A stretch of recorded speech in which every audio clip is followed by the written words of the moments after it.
la manera de Dios para restaurar tu vida. Entonces yo quisiera que nos enfoquemos en eso, ¿no? Señor, ¿cómo estoy yo?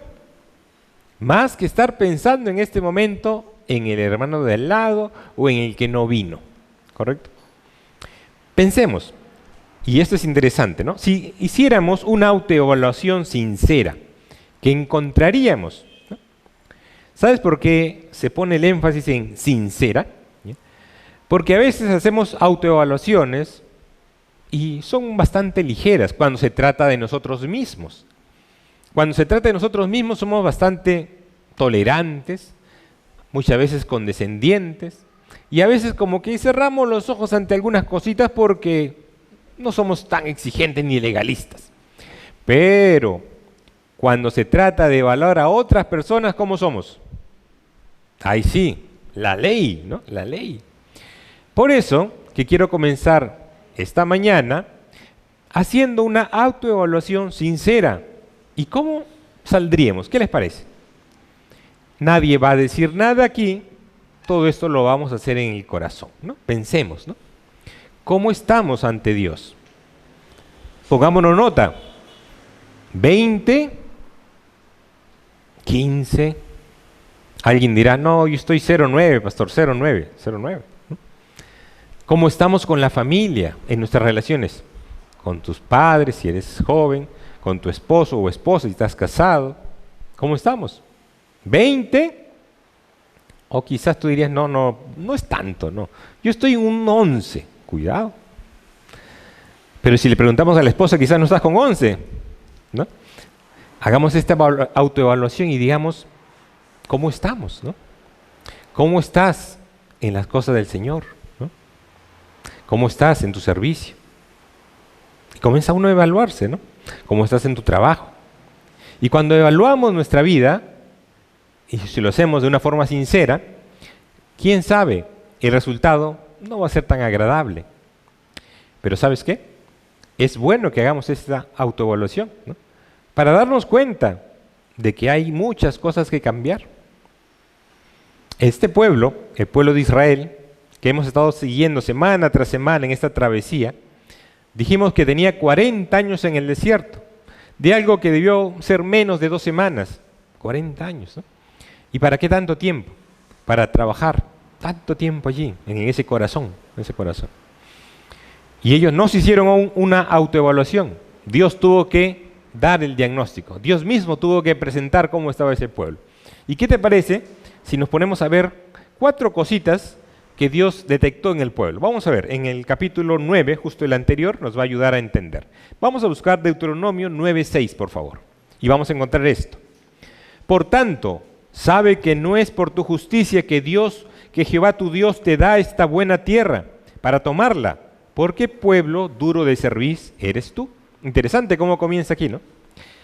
Si tú lo lees con calma, vas a encontrar que Dios está dándole una buena tierra no por sus méritos, ¿no? Ahí eso le está diciendo, ¿no? Le está diciendo, mira, tú vas a heredar esa tierra prometida, la vas a tener, pero no te la doy como resultado de tu buena conducta, de tu buen corazón. No, sino le está dando el primer diagnóstico. ¿Qué le dice? Porque pueblo duro de cerviz eres tú. ¿Qué les está diciendo el Señor a este pueblo de Israel? ¿Cómo eran? Esa palabra duro de cerviz quizás ya no lo usamos mucho, pero si quisiéramos usar una palabra más fácil de entender, ¿sabes qué diría? Eres un pueblo terco. ¿Qué te parece? Terco. Eso el Señor le dijo miles de años atrás al pueblo de Israel. Pensemos, porque seguimos en nuestra autoevaluación. El Señor, si evaluase nuestra vida,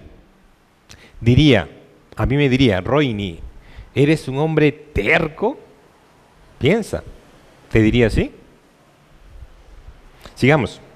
En el versículo Deuteronomio 9:7 dice, acuérdate, no olvides que has provocado la ira de Jehová tu Dios en el desierto, desde el día que salisteis de la tierra de Egipto hasta que entrasteis en este lugar. Habéis sido rebeldes a Jehová. Esa es otra característica que Dios le está sacando. Dios está evaluando a su pueblo y le está diciendo, ya le dijo, eres un pueblo terco. Ahora, ¿qué le está diciendo? Eres un pueblo rebelde. ¿Qué quiere decir rebelde? Que Dios te dice, anda, ¿y qué hace ese pueblo? No, me quedo acá. ¿No?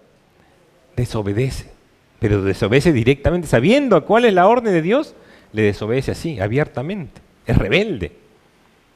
Y nuevamente, usemos esto que el Señor le habló a su pueblo miles de años atrás y digamos, Dios, hoy yo soy rebelde, soy desobediente a ti, sé lo que tú quieres que yo haga, pero no lo hago. Cuidado. Deuteronomio 9:16 dice así, y miré, y he aquí habíais pecado contra Jehová vuestro Dios, os habíais hecho un becerro de fundición, apartándoos pronto del camino que Jehová os había mandado. ¿Qué pasó con el pueblo? Se hizo su becerro de oro, ¿correcto?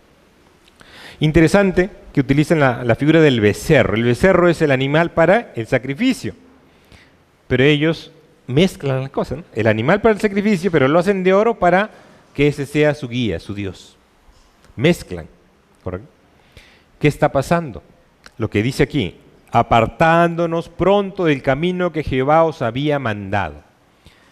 Nuevamente, seguimos en nuestra autoevaluación. En nuestra vida, ¿tenemos un becerro de oro? Tú me dirás, no, pastor, en mi casa no hay nada de eso. Y seguramente no hay nada de eso. Pero quién sabe si hay un becerro de oro, que no es de oro, tampoco es una forma de becerro, pero está allí en tu corazón, ¿no? ¿Qué es lo que llama tu atención? ¿Qué es lo que tú le das todo? Te consagras totalmente y se ha convertido en tu becerro de oro. Y te has apartado del camino de Dios por ese becerro. Eso es lo que encontró Dios en el pueblo de Israel. ¿Qué encuentra Dios hoy? En mi corazón y en tu corazón. Finalmente, dijimos que íbamos a ver solo 4 aspectos. Deuteronomio 9:23 dice así, y cuando Jehová os envió desde Cades Barnea, diciendo, subid y poseed la tierra que yo os he dado, también fuisteis rebeldes al mandato de Jehová vuestro Dios, y no le creísteis ni obedecisteis su voz. Aquí estamos frente a un pueblo que era terco, que desobedecía sus órdenes directas, que se había apartado y se puso un becerro de oro en su corazón, y que ahora, ¿qué está diciendo? Que ya no le cree, ya no le cree.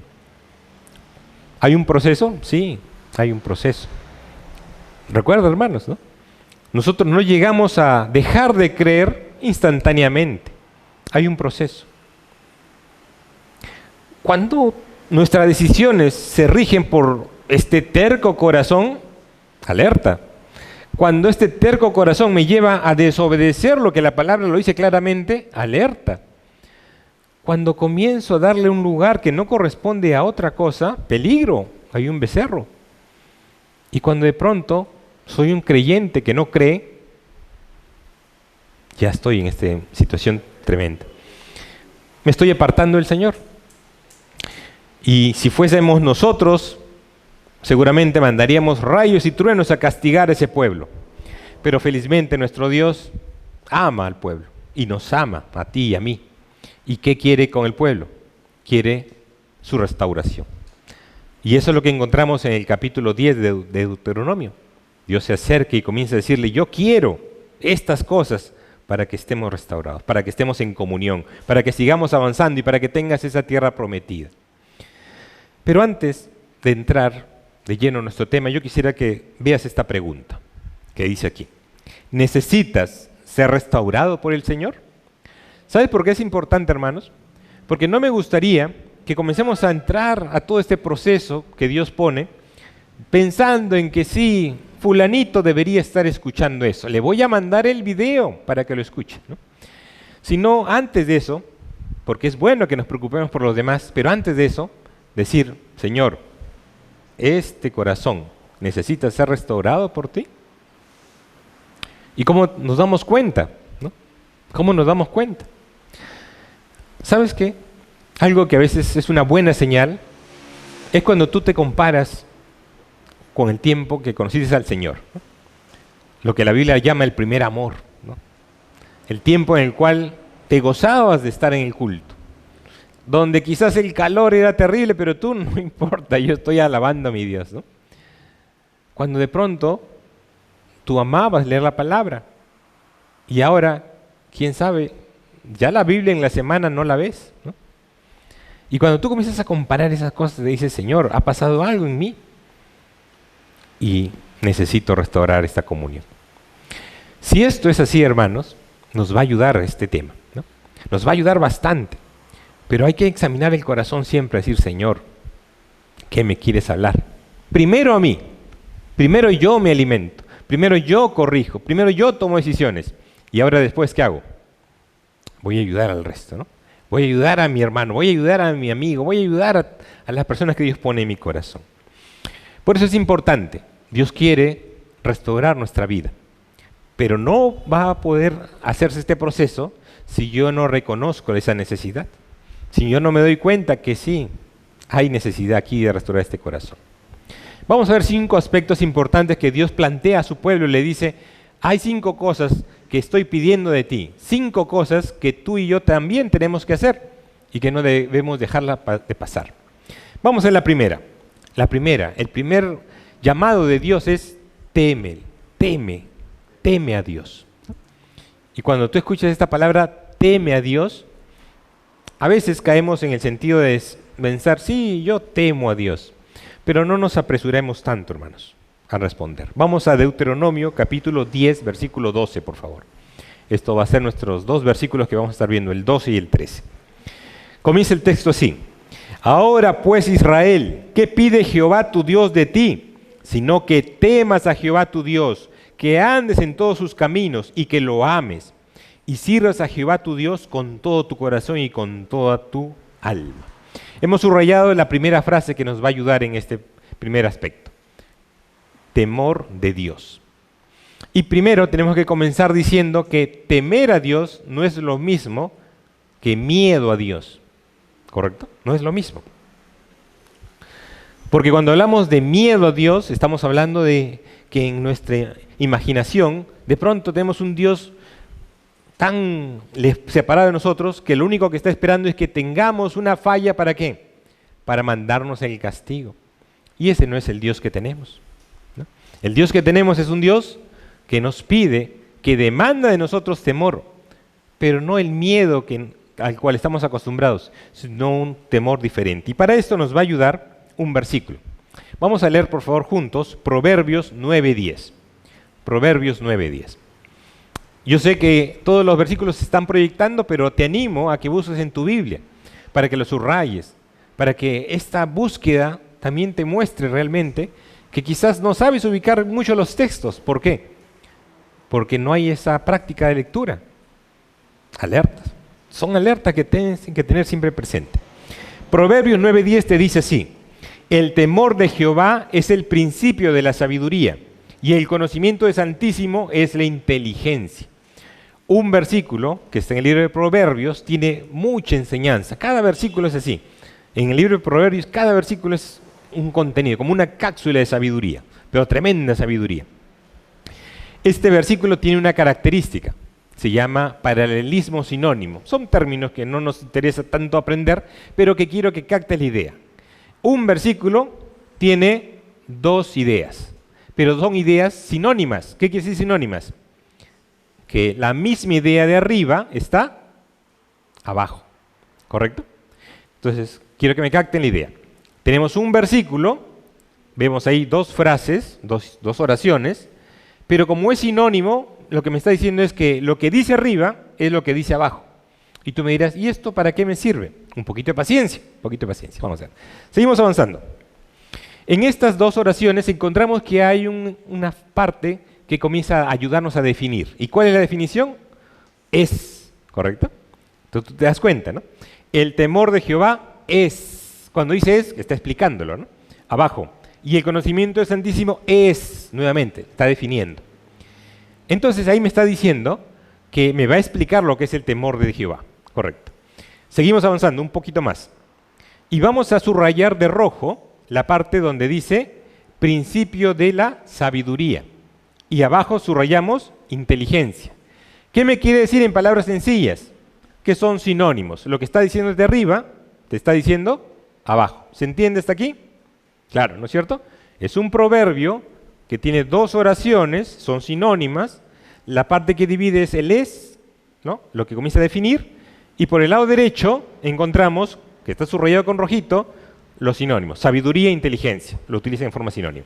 Ahora vamos a la parte medular, que es lo que te quiero explicar. Y lo hemos señalado con azul, por favor, para que lo veas. Ahí está. Dice, el temor de Jehová. Entonces, el temor de Jehová, ¿a qué sería equivalente? ¿A qué? Al conocimiento del Santísimo. ¿Correcto? ¿Por qué hacemos todo este ejercicio? Para poder definir qué es el temor de Jehová. Y la Biblia te lo define. Y lo ponemos a entender de esta forma. El temor de Jehová, ¿qué es? Es conocer a Dios como un Dios santo. Y vivir de acuerdo a ello. ¿Qué te parece? No es miedo, ¿no? Sino es entender. ¿Cómo es mi Dios? Mi Dios es un Dios santo, es el Santísimo, es conocimiento del Santísimo. Lo conozco como un Dios santo. Y ahora que tengo este conocimiento, ese conocimiento me lleva ¿a qué? A que mi vida tiene que ser de acuerdo a este conocimiento. Si mi Dios es santo, ¿cómo tengo que vivir yo? En santidad. Y mi conducta tiene que ser una conducta que sabe, Él es santo, y yo tengo que caminar así. Entonces, cuando yo te diga y te pregunte, ¿qué es el temor de Dios? ¿Tú qué me vas a responder? El temor de Dios es conocer a Dios como un Dios santo y vivir de acuerdo a eso, ¿no? Yo lo conozco de santo. Entonces, ahora, yo no puedo vivir de cualquier manera. Otros lo podrán hacer. Otros podrán hacer esas cosas. Pero ¿tú qué eres? ¿Hijo de Dios? Y si eres hijo de Dios, tú quieres vivir en el temor de Dios. ¿Correcto? Hagamos un alto acá porque es importante. Hablábamos de la restauración. ¿Por qué necesitamos restauración? Porque muchas veces hemos cruzado una línea, transgredimos la ley de Dios. ¿Y sabes qué pasó? ¿Por qué hicimos eso? Porque no tuvimos temor de Dios. ¿Y qué significa el temor de Dios?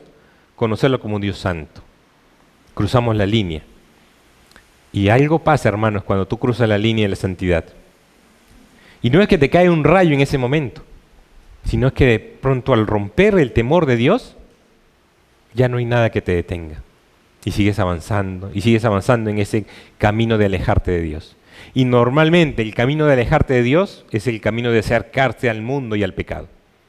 Y es terrible, hermanos. ¿Cómo va a comenzar el Señor a restaurar tu vida? Cuando en ti comience a ver ese temor de Dios, a la manera de Dios. Y Él quiere restaurar eso. Que tú entiendas, mi Dios es santo y yo tengo que vivir de acuerdo a eso. Y cuando tú entiendes eso, comienzas a restaurar, a cerrar esas brechas.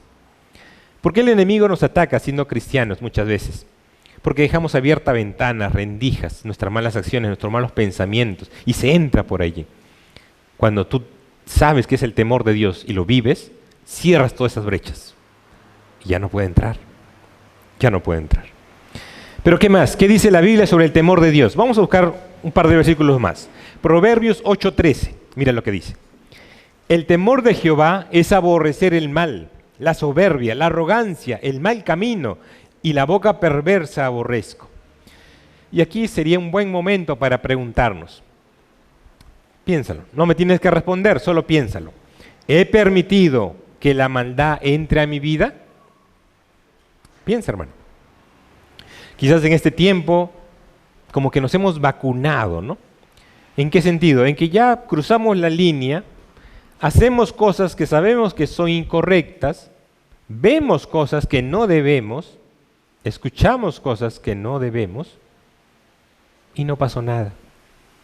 Pero el temor de Dios, si hay temor de Dios en ti, ¿qué va a provocar? Que aborrezcas lo malo, la soberbia, la arrogancia, el mal camino, la boca perversa. Hermano, estamos hablando de cosas importantes. Si no hay temor de Dios, no va a haber restauración. Si para ti Dios no es importante vivir en santidad, vivir de acuerdo a lo que Él pide, realmente no vamos a poder comenzar la restauración. Tristemente, este pueblo tuvo que aprenderlo a lo largo de 40 años. ¿Cuánto está durando tu desierto, hermano? Y a veces dura más de lo necesario, porque no aprendemos cosas importantes, el temor de Dios. Y a veces caemos en tratar de buscar alternativas. Vamos a buscar, por favor, Proverbios 31:30.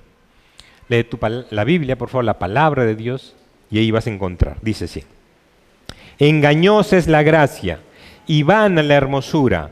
La mujer que teme a Jehová, esa será alabada. Muchas veces hemos escuchado este texto, ¿no?, hablando de la mujer virtuosa.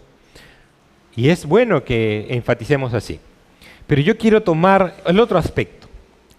Lo que dice: engañosa es la gracia y vana la hermosura, la mujer que teme a Jehová.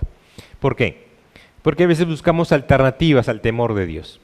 En este caso, la mujer tenía el peligro de que en vez de buscar el temor de Dios, ¿qué buscase?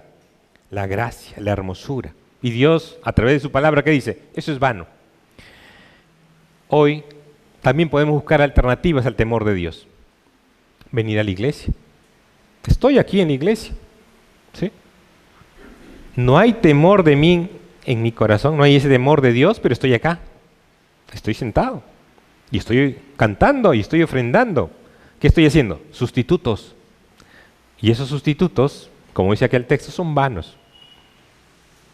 Puedes engañar al pastor, pero ¿a quién no le puedes engañar? A Dios. A Dios. Entonces, cuando hablamos de restauración, necesitamos que el temor de Dios esté en nuestro corazón. Que no sea simplemente una teoría. Que tú sepas realmente, mi Dios es santo y exige que viva yo de esa forma. No hay otro camino. Si cruzas la línea, hermano, el pastor no se va a dar cuenta, pero Dios sí. Y eso es alejarte del Señor. Y de pronto un día, ya no quieres venir a la iglesia, ya no le encuentras razón. Cruzaste la línea. No, hermanos, el temor de Dios tiene que estar en nosotros.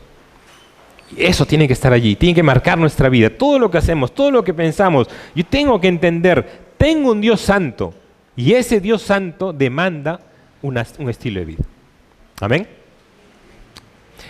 Pero la restauración requiere de 5 cosas, dijimos, ¿no? Y el temor es lo primero. Vamos con lo segundo. El segundo llamado es anda en sus caminos, ¿no? Nos llama a que andemos en sus caminos. Andar en los caminos de Dios. Vamos a leerlo, por favor. Deuteronomio 10:12. Ese es un versículo clave en esta mañana. Ahora pues, Israel, ¿qué pide Jehová tu Dios de ti? Sino que temas a Jehová tu Dios, que andes en todos sus caminos y que lo ames y sirvas a Jehová tu Dios con todo tu corazón y con toda tu alma. Y estamos enfatizando ahora que andes en todos sus caminos. Si te das cuenta, la Biblia siempre utiliza un lenguaje gráfico para entenderlo y te dice que andar en sus caminos, ¿no? Y antes de avanzar yo quisiera que pienses, ¿no? Cuando tú andas en un camino con alguien, normalmente tienes que ponerte de acuerdo con esa persona, ¿no? Tú te dices, no, vamos a ir a tal lugar, vamos a ir juntos, y van juntos caminando juntos. Por eso que Amós nos dice esto. Amós 3:3 dice: ¿andarán 2 juntos si no estuviesen de acuerdo? Lo que sucede, y por eso la necesidad de la restauración, es que nos hemos acostumbrado a andar nosotros en nuestros caminos. Sí, en nuestros caminos. Y no estamos consultándole a Dios. La palabra nos dice, ¿andarán 2 juntos si no estuvieren de acuerdo? ¿Qué tenemos que hacer? Entender que no podemos andar si no estamos de acuerdo. Piensa, ¿estás en comunión con Dios? Esas decisiones que tomamos, esos caminos que seguimos, ¿están de acuerdo a Dios? Recuerda el primer diagnóstico que el Dios da sobre su pueblo. Es un pueblo de dura cerviz. ¿Qué quiere decir eso? Es un pueblo terco. Y a veces caminamos en nuestros caminos tercamente. Y Dios nos dice, no es por allí. Y nosotros seguimos tercamente. Cuidado, hermanos. Pero ¿qué dice la Biblia sobre los caminos? Vamos a leer un texto que nos va a graficar bastante. Lamentaciones, capítulo 3, versículo 40, por favor. Lamentaciones 3:40. Ubiquemos esto, ¿no? Es un tiempo de destrucción, de crisis. Dios emitió un juicio sobre su pueblo. Y esto es importante, hermanos, entender eso. ¿Por qué es urgente restaurar nuestra relación con Dios? ¿Por qué es dramático hacerlo? ¿Sabes por qué? Porque mientras que no nos restauramos con el Señor, seguimos en nuestros propios caminos. Y uno piensa, mira, voy 1 año haciendo cosas malas, nadie se ha dado cuenta, yo sigo haciendo, pero sigo yendo a la iglesia. Sigo yendo a la iglesia, sigo haciendo y no pasa nada. La pregunta es, ¿no pasa nada? Yo te digo lo que pasa. El Señor conoce cada cosa, y Él está tomando nota, y Él está apuntando. Y tú me dirás, pero no actúa, no me detiene, y sigo pecando. Y te tengo que decir que si Dios no te detiene en este instante, no es porque lo sorprendes, no es porque eres muy astuto. ¿Sabes por qué es? Porque Él te quiere dar más tiempo para el arrepentimiento. Más tiempo para el arrepentimiento. Pero llega el momento en que de pronto Dios dice suficiente, suficiente. Y cuando el Señor emite un juicio, ese juicio se da. Y el juicio de Dios realmente es duro. No porque Él sea abusivo, sino porque Él es santo. Y todo el pecado que hacemos necesita un castigo. Y Él lo emite. Este versículo que estamos leyendo, Lamentaciones 3:40, se da en ese contexto, hermanos. El pueblo de Judá, su pueblo, el pueblo de Dios, se había apartado de Dios. Habían venido muchos castigos, reyes y cosas por ahí. Dios en su misericordia lo defendía, hasta que de pronto se acabó. Y llegó el juicio de Dios.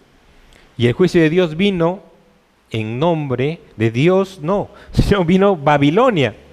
Un rey pagano fue el instrumento que Dios usó para destruir Jerusalén, para destruir el templo, para dejar en ruinas todo. Y llegó el juicio de Dios. 70 años el pueblo de Dios, los que sobrevivieron a cautividad. No nos engañemos, hermanos. Es urgente la restauración, es urgente ponernos en paz con Dios. Es necesario, porque el juicio de Dios va a llegar. Y cuando llega no hay quien lo detenga. Y en ese contexto estamos leyendo Lamentaciones 3:40, porque el profeta Jeremías está haciéndonos un llamado y nos dice: escudriñemos nuestros caminos y busquemos y volvamos a Jehová. ¿No? Y esto lo estamos leyendo nosotros tranquilamente aquí, pero cuando Jeremías lo está escribiendo, está frente a un pueblo. ¿Qué pueblo? Una ciudad destruida. No había pueblo, el pueblo había sido llevado cautivo, ¿no? Él está viendo realmente las consecuencias de no buscar ese perdón de Dios, de no buscar esa restauración de parte de Dios, ¿no? Y sobre esas ruinas Él está escribiendo y nos llama con clamor, nos dice: escudriñemos nuestros caminos y busquemos y volvamos a Jehová. Si ese texto lo vemos en otra versión más sencilla, lo vamos a leer así, dice así: examinemos y pongamos a prueba nuestras conductas y volvamos al Señor. ¿Cuál es el llamado? Examina tu vida. Pongamos a prueba nuestras conductas, ¿no? Hermano, no nos cansemos de esto. Es importante, ¿no? ¿Cuál es tu camino? ¿Qué camino estás siguiendo? ¿El camino de nuestro terco corazón o el camino de Dios? Hay que examinarlo. Y a veces no nos damos cuenta, pero Dios siempre, acuérdate esto, Dios siempre va a mandar un profeta. Y ese profeta quizás sea tu esposa, que te dice: no hagas esto, está mal. Quizás ese profeta sea tu pastor, que te predica. Quizás ese profeta sea alguien que tú estimas y amas y que te está diciendo: está mal. Escucha esa voz, porque va a llegar el juicio. Y el juicio de Dios es perfecto. ¿Qué más nos dice la Biblia sobre los caminos? Vamos a leer un texto clave. Isaías 55:3, por favor. Isaías 55:3 dice así: porque mis pensamientos no son vuestros pensamientos, ni vuestros caminos mis caminos, dijo Jehová. Y aquí tenemos que darnos cuenta de algo. Mi camino no es siempre el camino de Dios. ¿Correcto? ¿Y Dios qué nos manda? Anda en mis caminos. ¿Y yo qué hago? Me voy por mis caminos, ¿no? ¿Qué tengo que hacer? Hay una palabra clave que está aquí. Caminar con Dios significa, ¿qué cosa? Hay una palabra que tenemos que decirla, es rendir tu voluntad. ¿Correcto? Yo sé, cada uno de nosotros trazamos nuestro camino. Así vamos a hacer. Y así lo hacemos, ¿no? Pero quién sabe, ese camino no es el camino de Dios para tu vida. No es. ¿Y qué tengo que hacer yo? Aprender a rendir. Decir, Señor, enséñame lo que tú quieres que haga. Ayúdame. No puedo seguir así. Ayúdame. Cuando nos damos cuenta que no estamos en el camino de Dios, cuando de pronto tú sigues avanzando en tu propio camino, y de pronto Dios cada vez más lejos, más lejos, más lejos. Dios envía profetas. Alguien te va a hablar, alguien te va a anunciar esto, alguien te va a advertir, pero nadie te puede obligar. Nadie te puede obligar. ¿Qué tienes que hacer tú? ¿Qué tengo que hacer yo? Caminar con Dios significa rendir tu voluntad y decir, Señor, hasta aquí llegué en mi camino, ¿no? Yo quiero hacer tu voluntad, ¿no? Tú me dirás, pero eso no pasa conmigo. ¿Sabes con quién pasó? Con Jesús. Por eso que Jesús, ¿qué le dice? Padre, si es posible, quita de mí esta copa. Jesús le está diciendo eso al Padre, ¿no? Él sabía todo lo que venía. Sin embargo, él continúa en su oración y dice, pero no se haga mi voluntad, sino la tuya. Y ese es el modelo de oración que tenemos que hacer, hermanos, ¿no? Señor, este es mi camino, este es lo que yo quiero, aquí me deleito. Pero no se haga mi voluntad, sino la tuya, porque tengo que seguir tus caminos, los caminos de Dios. ¿Y sabes por qué es clave hacerlo? Mira, Proverbios 3, del 5 al 6. Dice así. Fíate de Jehová de todo tu corazón y no te apoyes en tu propia prudencia. Reconócelo en todos tus caminos y Él enderezará tus veredas. Porque es importante, hermanos, que nos reconozcamos en todos tus caminos. Porque Dios tiene que estar en toda tu vida, hermano. Tú y yo a veces caemos en hacer compartimientos, ¿no? Este es el compartimiento de la vida cristiana. Iglesia, mi reunión de semana, etc. Este es mi compartimiento de mi trabajo, mis negocios, eso yo lo manejo. Este es mi comportamiento de mi familia. Aquí mis hijos, mi esposa, ya yo lo manejo. Y lo separamos y decimos, Dios, tú aquí, este es tu sitio. No te metas en mi negocio porque eso yo lo manejo. Mi familia yo lo arreglo. Terrible error. Nuevamente leamos. Lee conmigo. Fíate de Jehová de todo tu corazón y no te apoyes en tu propia prudencia. Reconócelo en todos tus caminos.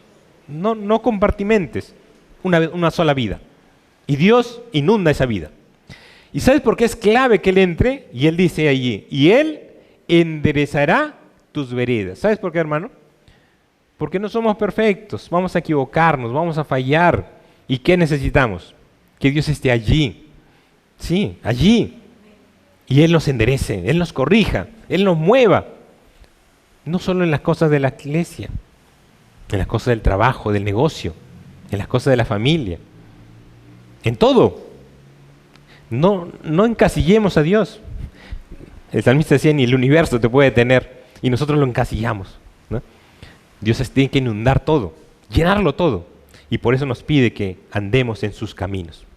Nuevamente, no puedo andar en sus caminos si no me rindo. Y Dios no va a comenzar esa restauración si no hay corazones rendidos. Caminar como Él quiere. Tercer aspecto importante para esa restauración que anhelamos. Ama a Dios. Y cuando hablamos de amar a Dios, tú me dirás, sí, aquí sí estoy muy bien. Acá sí no hay, yo soy el que amo más.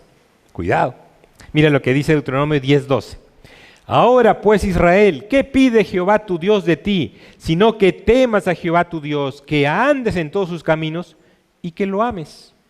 Cortito, que lo ames. y sirvas a Jehová tu Dios con todo tu corazón y con toda tu alma. ¿Sabes por qué fácilmente decimos, sí, yo amo a Dios? Porque confundimos el amor con un sentimiento. Y probablemente tú has venido aquí porque había un sentimiento, sí, yo quiero estar en la casa de Dios, ¿no? Y es bueno ese sentimiento. Y te animo a que siga creciendo ese sentimiento. Sin embargo, en la Biblia, el amor es más que un sentimiento. Es más, mucho más. Y es tan importante y tan determinante que cuando le preguntan a Jesús, ¿cuál es el principal mandamiento? Mira lo que responde. Lee conmigo, por favor, Marcos capítulo 12, versículo 30. Marcos 12, 30. Ese es un texto que debe estar en tu Biblia marcado, señalado, y esa hoja debe estar gastada, porque allí tenemos que recurrir constantemente. ¿Y qué nos dice ese texto? Y amarás al Señor tu Dios con todo tu corazón, con toda tu alma, con toda tu mente, con todas tus fuerzas. Y este es el principal mandamiento. Entonces, si hasta aquí pensábamos que el amor es un sentimiento, nos vamos a quedar cortos, hermanos. Porque aquí nos da 4 tremendos aspectos, que no tenemos, porque esto sería toda una prédica, hablar de estos 4 aspectos. Pero lo que sí quiero decirte es que ama a Dios con las emociones, perfecto, pero ama a Dios con tu entendimiento. Ama a Dios con tu fuerza. Ama a Dios con tu voluntad. Ámalo absolutamente, totalmente. Notemos que cuando le preguntan a Jesús cuál es el principal mandamiento, Él no comienza a decir otras cosas. Él se centra en lo principal, lo más importante, que es el amor. Y algo que nosotros descuidamos a veces es el amor verdadero a Dios. Sí, podemos estar aquí y cantar y alzar las manos y decir, te amo, Jesús. Y no estamos mintiendo, lo estamos diciendo de verdad. Pero estamos desarrollando solamente un aspecto de ese amor. El amor de Dios es un amor con entendimiento. Es un amor con todas tus fuerzas, la fuerza física que tienes. Es un amor que te mueve a decisiones.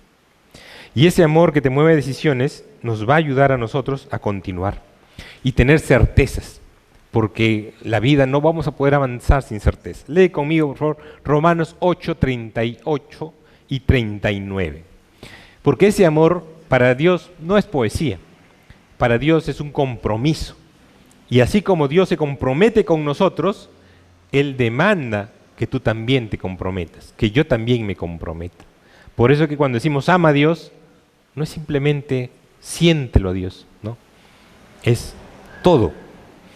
Por lo cual estoy seguro de que ni la muerte, ni la vida, ni ángeles, ni principados, ni potestades, ni lo presente, ni lo porvenir, ni lo alto, ni lo profundo, ni ninguna otra cosa creada nos podrá separar del amor de Dios que es en Cristo Jesús, Señor nuestro. ¿Cuál es la garantía, hermanos, de que Dios nunca te va a dejar? ¿Cuál es? Su amor. El amor de Dios que Él tiene es la garantía de que puede pasar cualquier circunstancia, puede atacarte el enemigo de cualquier forma, pero su amor garantiza de que no te vas a separar. Por eso tenemos que amarlo. Tú dirás, ¿y por qué Jesús estuvo aquí en la tierra? Por su amor. El versículo más famoso de la Biblia, Juan 3:16, ¿no? Porque de tal manera amó Dios al mundo que ha dado. ¿Qué quiere decir? Que entregó, ¿a quién? A su Hijo unigénito, para que todo aquel que en Él cree no se pierda, mas tenga vida eterna. ¿Eso qué es? Es amor de Dios. Pero el amor de Dios no es poesía, es entrega, es sacrificio. Y hoy, tú puedes tener esa certeza. Nada me va a separar. ¿De qué? Del amor de Dios, ¿correcto? Ese amor de Dios es compromiso. Es su palabra empeñada y nada lo cambia. Por eso que Jesús mismo puede decir, eres oveja mi prole, estás en la mano del Padre. Y de la mano del Padre nadie te va a arrebatar. ¿Por qué? Porque Él te ama. Porque Él te ama.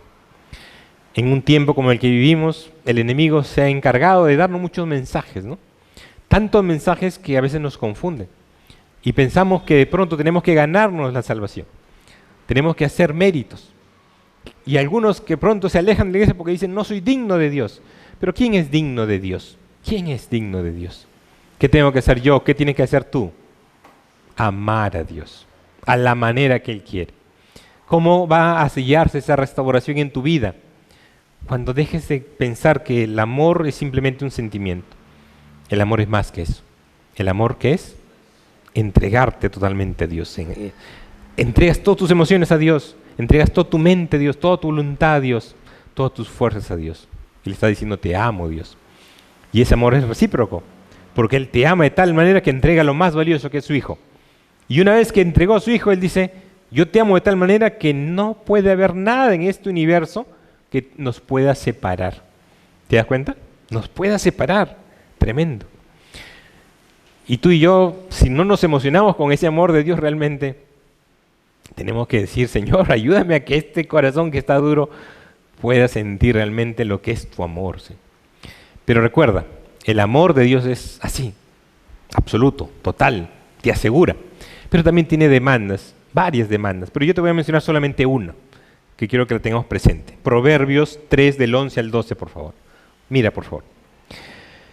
No menosprecies, hijo mío, el castigo de Jehová, ni te fatigue por su corrección. Escucha.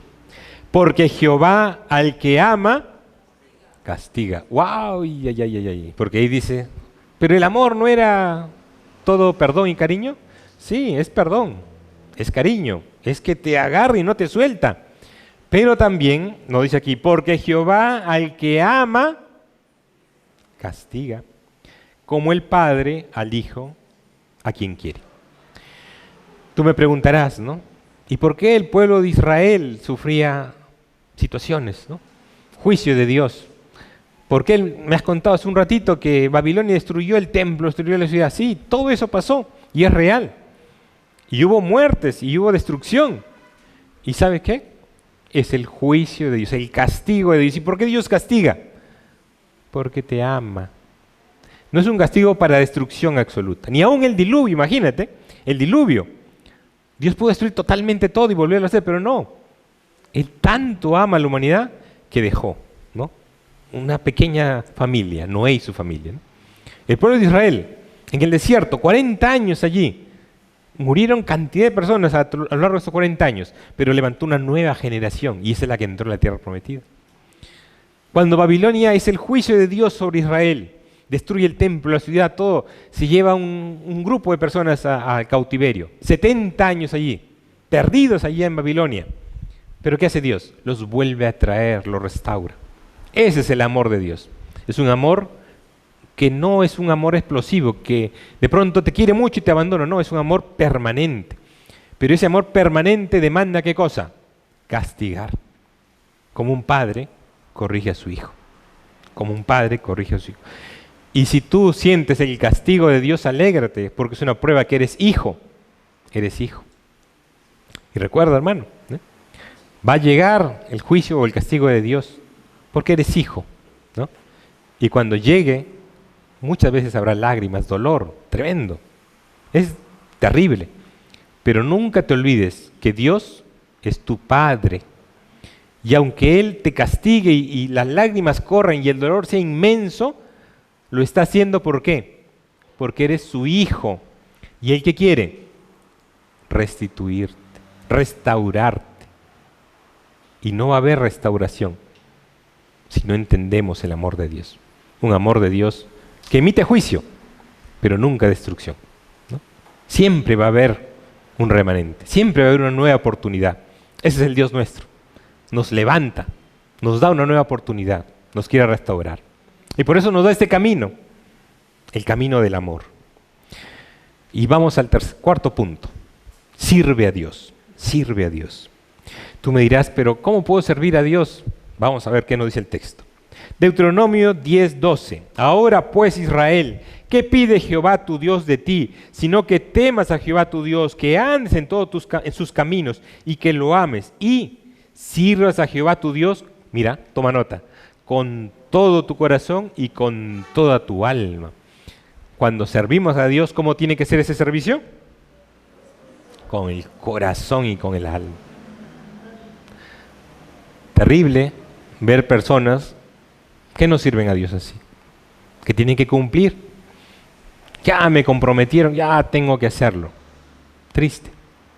No porque va a venir un juicio de Dios, sino porque se pierden realmente lo valioso del servicio. Cuando tú sirves a Dios, realmente estás presentando una ofrenda ante Dios, diciendo, Señor, este es mi servicio, es una ofrenda grata a ti. Esto es, ¿no? Y te lo hago de todo corazón, te lo hago con toda mi alma, porque es para ti. ¿Qué dice la Biblia sobre servir? Cuando hablamos de servir, tenemos que ir a Jesús, porque Él es el modelo de servicio. Marcos 10:45 nos dice así: porque el Hijo del Hombre no vino a ser servido, sino para servir y para dar su vida en rescate por muchos. ¿Quién es el modelo? Jesús. Jesús vino para servir. Ahora, si el Hijo del Hombre, si el que llamamos Maestro, si es nuestro Señor, es el que vino a servir, ¿qué tendríamos que hacer nosotros? Servir también, ¿no? Servir. Yo me imagino cómo se habrán impresionado los discípulos cuando Jesús coge la toalla, coge esa vasija y se pone a lavar los pies de sus discípulos, ¿no? Seguramente Pedro mismo fue el que dijo, no me hagas a mí esto, ¿no? Porque ¿cómo mi maestro me va a hacer, ¿no? Pero Jesús lo hacía, ¿no? ¿Para qué? Para enseñar algo.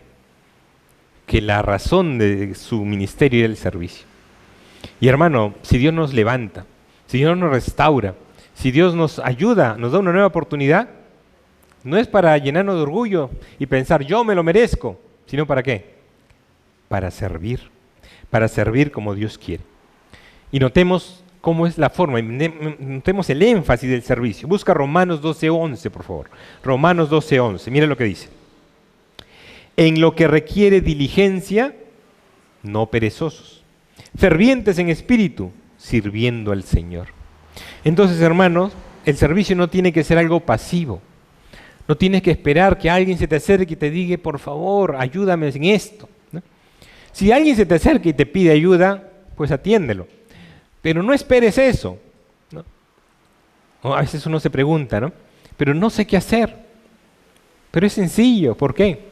Porque el templo es la casa de Dios. Y tú vives en una casa. Y tú sabes lo que se hace en una casa. Hay que limpiar, hay que acomodar, hay que hacer. Tú sabes todo lo que hay que hacer en una casa. Eso mismo se tiene que hacer acá. ¿Quién lo va a hacer? El pastor, porque él lo han contratado para eso. El pastor también lo va a hacer. Pero si el pastor solo lo hace, te quita el privilegio de vivir esto, ¿no? Te quita el privilegio de hacer lo que dice acá, ¿no? En lo que requiere diligencia, no perezosos. Fervientes en espíritu, sirviendo al Señor. ¿Cuántas veces nosotros priorizamos otras cosas? Y no es que sea malo que nos preocupemos por nuestra casa, por nuestro negocio, por nuestras cosas, ¿sí? Lo malo es que de pronto hemos hecho nuestras prioridades de tal manera de que cada vez la cosa de Dios ya no está en segundo lugar, ya no está en tercer lugar, ya no está en cuarto, ya no está en quinto, ya no sé dónde estará. No lo hacemos con diligencia, no somos fervientes en espíritu. Algo que va a marcar realmente tu crecimiento, tu vivencia, tu vida espiritual, es cómo le sirves a Dios, ¿no? Evalúate. Si no le estás sirviendo a Dios, difícilmente podemos pensar que estás creciendo, que estás siendo ferviente, difícilmente. A veces uno dice, no, mejor yo me vado, saco el cuerpo para que otros lo hagan. Y ese que lo va a hacer seguramente, será más trabajo, pero lo va a hacer. Pero ¿lo hace para quién? Para Dios. Lo hace para Dios. ¿Y quién es el que va a tener en cuenta eso? Dios. Y nosotros, que quizás evadimos eso, nos perdemos la bendición, hermanos. Servir es una bendición, no nos confundamos. ¿Qué dice la Biblia sobre servir a Dios? Busca 1 Corintios 15:58. Porque a veces uno se esfuerza sirviendo día a día, semana a semana, mes a mes, y de pronto siente como que no pasa nada, pero mira lo que pasa, y pasa mucho. 1 Corintios 15:58. Así que, hermanos míos, amados, estad firmes y constantes, creciendo en la obra del Señor siempre, sabiendo, y toma nota, sabiendo que vuestro trabajo en el Señor no es en vano. Nuestro trabajo en el Señor no es en vano, ¿no? Puede ser que tu pastor no se dio cuenta, no te agradeció, no te tomó la foto, pero el Señor sí te tomó la foto, ¿no? El Señor sí lo vio, ¿no? Y eso es lo más importante, ¿no? Estás en la foto del cielo, hermano, y allí es lo mejor, ¿no? Cuando uno se aleja de Dios, ve el servicio como una carga, ve el servicio como algo que, si lo puede evitar, mejor. Pero cuando Dios restaura tu vida, ama servir, busca servir, quiere servir, necesita servir. Identifica tu posición, identifica dónde estás. Dios quiere restaurarte, el servicio es parte de eso. Finalmente, el quinto punto, guarda sus mandamientos, guarda sus mandamientos. Y eso lo encontramos en Deuteronomio 10:13, dice así: que guardes los mandamientos de Jehová y sus estatutos que yo te prescribo hoy, para que tengas prosperidad. A veces esta sociedad, este ritmo de vida nos hace pensar de que servir a Dios, el guardar sus mandamientos, es un ancla que me atrasa, que evita mi progreso, que lo que va a hacer es distraerme. Pero aquí la Biblia me dice claramente algo: que guardes los mandamientos de Jehová y sus estatutos que yo te prescribo hoy. ¿Para qué? Para que tengas prosperidad, ¿no? Prosperidad. A veces uno habla tanto de los judíos, ¿no? Pero los judíos es una nación poderosa, hermanos, ¿no? Los judíos, en el país donde van, son gente de dinero, rica, ¿no? Tienen esa bendición de Dios, ¿no? Y cumplen los principios de Dios, ¿no? Y nosotros somos el pueblo de Dios que ha recibido esa herencia. Tenemos todas las enseñanzas, pero los ponemos de lado. Y nuestra vida no está tan próspera. ¿Quieres ser próspero? Guarda los mandamientos de Jehová y sus estatutos, ¿sí? Para que tengas prosperidad. Quiera Dios que este mensaje sea así para nosotros, ¿no? Que nos abra los ojos y diga: sí, Señor, guardar tus mandamientos no son gravosos, no es una carga, no es un peso sobre mí, sino más bien es la posibilidad, es la promesa de recibir esa prosperidad. Pero también hay muchas luchas, ¿no? ¿Cómo guardar los mandamientos? Vamos a leer un texto para que nos ayude en este caminar. Salmo 119:10, por favor. Salmo 119:10, dice así: con todo mi corazón te he buscado, no me dejes desviarme de tus mandamientos. ¿Por qué? Porque en el caminar cristiano, nuestro corazón va a querer desviarse, hermanos.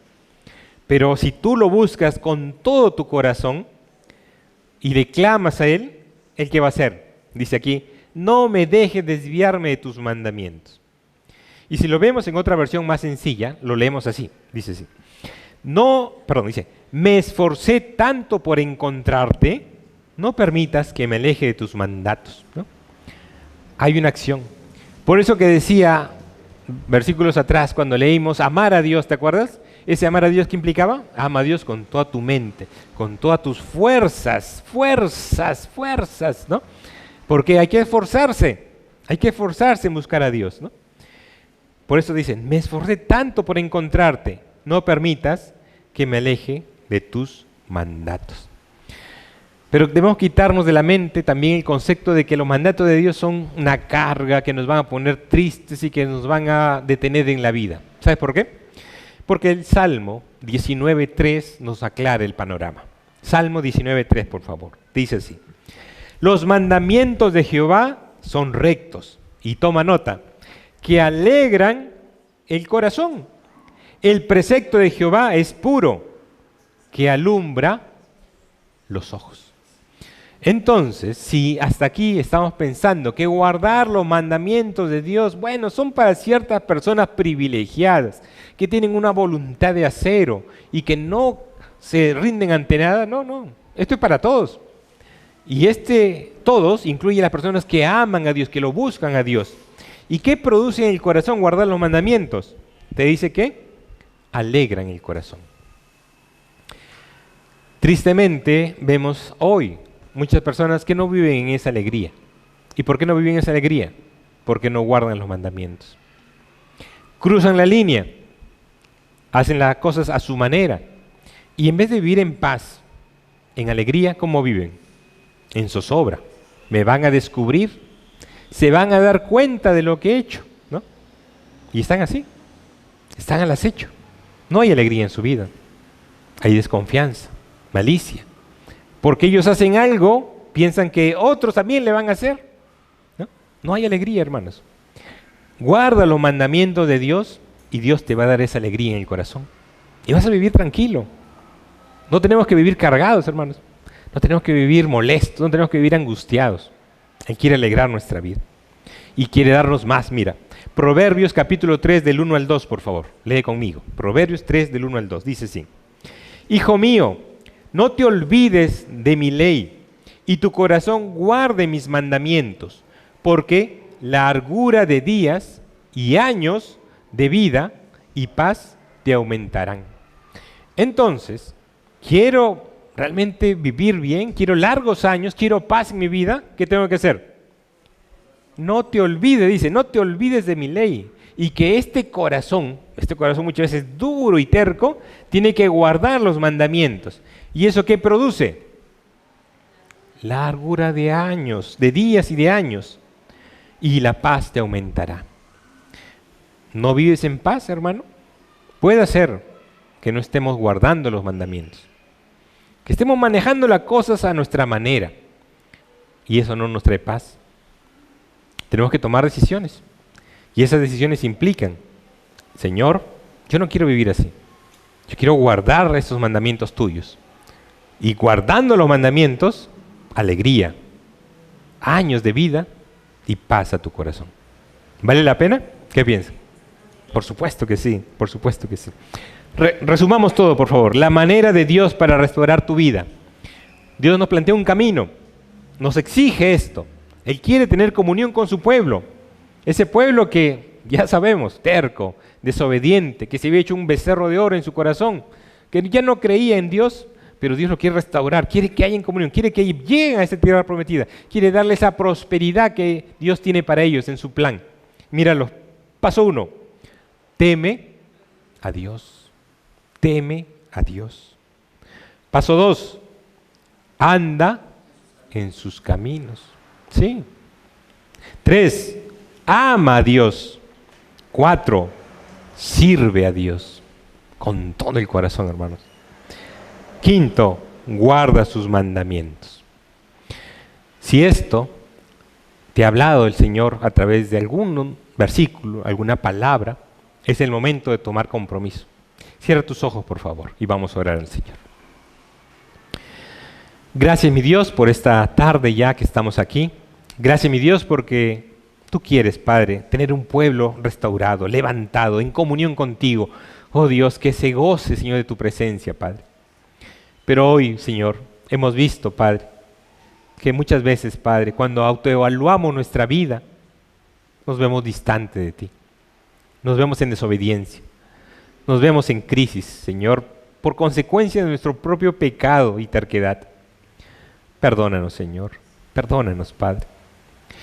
Mi Dios, el pueblo de Israel, Señor, experimentó esto durante estos años, Señor. Pero Dios quería, Señor, sacarlos del desierto, Padre, y llevarlos a esa promesa que ellos tenían, Señor. Dios mío, aquí estamos, Padre. Quizás algunos viviendo en el desierto, Padre. Quizás algunos, Señor, sufriendo consecuencias, Señor, de nuestro pecado. Pero, Señor, tú nos quieres restaurar, Padre. Y por eso estamos acá, Señor. Oh Dios, hemos escuchado, Señor, estas cinco cosas que tú pides de tu pueblo, Señor. Y hoy queremos comprometernos contigo, Padre. Hermanos, si tú quieres hacer este compromiso, ponte de pie. Y no esperes que otro se ponga de pie. Tú ponte de pie, porque esto es ante Dios, no es ante el que está a tu lado. Dios mío, ayúdame, Señor, a tener temor de ti, Señor. Ese temor, Señor, que es producto de conocerte como un Dios santo, Padre.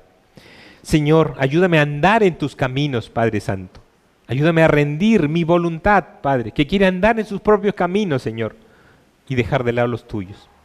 Ayúdame a amarte, Padre, pero no un amor, Señor, emocional solamente, sino un amor, Padre Santo, que entrega todo, las emociones, nuestra mente, nuestras fuerzas, nuestra voluntad ante ti, Señor. Se entrega todo. Dios mío, necesitamos servirte. Pero no permita, Señor, que el servicio se convierta en una rutina, Señor. No permita, Señor, que lo hagamos simplemente para compensar algo que hicimos mal. Dios mío, queremos servirte de todo corazón, con todas nuestras fuerzas, Señor, porque es para ti. Y Dios, queremos guardar tus mandamientos. Pero somos tan frágiles y tan débiles, Señor, que necesitamos que tú nos ayudes, Padre Santo. Y entender, Padre Santo, de que en ese caminar, Señor, tú nos prometes, Señor, alegría, largura de años, Señor. Y sobre todo, Padre Santo, ese aspecto tan importante, Padre Santo, que nos ayude a entender que la obediencia nos va a traer paz, paz a nuestra tierra, paz a nuestra vida, Señor. Te necesitamos, Señor. Y estamos puestos de pie, Señor, no para agradar al pastor o a cualquier persona, Padre, no para decir que tengo que hacerlo, sino estamos de pie, Señor, porque queremos ante ti, Señor, comprometernos, Padre, y hacer, Señor, lo que nos toca en estos 5 pasos, en estos 5 aspectos, Padre, para estar en comunión contigo nuevamente, para no conformarnos a vivir lejos de ti, para no vivir, Señor, apartados, para no vivir de apariencias, para no quedarnos más tiempo del necesario en el desierto. Dios mío, aquí está nuestra vida, restáurala tú y ayúdanos, Padre Santo, a estar en plena comunión contigo. Te amamos, Señor, y te bendecimos y te damos la gloria a ti. En el nombre de Jesús, amén, amén. Dios te bendiga, hermanos, y que la palabra de Dios quede en tu corazón. Dios te bendiga. Amén.